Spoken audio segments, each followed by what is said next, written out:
Hey Steve, thanks so much for having me. This is my first time ever doing stand-up comedy. I think this is probably the best way you could do stand-up for your first time at like 11 in the morning, stone cold sober for an audience of two people. So I'm really excited to be here. Um, I guess this isn't actually like my first stand-up comedy. I did do it one other time. I did it for like a company Christmas party for where I used to work. I was promptly fired 2 days later, and they assured me that it wasn't because of my comedy routine, but I think the fact that they brought it up at all was a little suspect.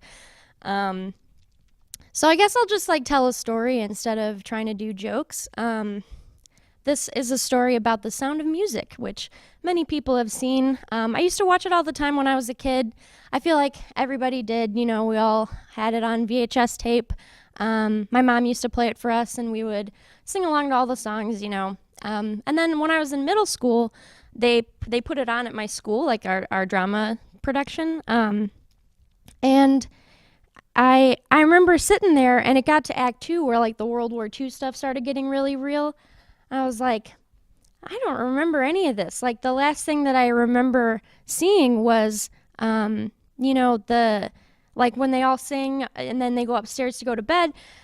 So I was like, man, my English teacher sure is taking a lot of liberties with this Nazi stuff.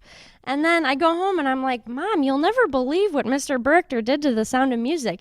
She's like, oh yeah, it came on two VHS tapes, and we would just stop after the war stuff. I didn't think that stuff was very nice, so we didn't watch it. And I was like, cool, I'm glad everybody knew about that except for me.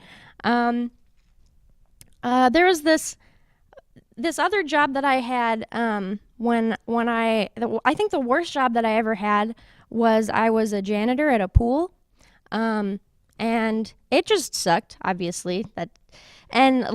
So one time, one of the showers wasn't working, and so I went to my boss and I was like, the shower just keeps running and running and it won't stop. And he was like, oh, this is gonna sound really weird, but you just gotta like hit it with a hammer. And I was like, that sounds really fake, but okay. So I got a hammer and I went into the shower, and I, ripped the curtain open, ready to just hammer it out. And there was a woman standing there, and she just screamed bloody murder. And I was like, oh my God, I'm so sorry. And I let her go. And then I realized how scary it must have been for her to be showering and then someone just rip the thing open with a hammer. But anyway, I didn't get fired from that job, weirdly. I got fired from the other one for telling my jokes. So thanks for having me.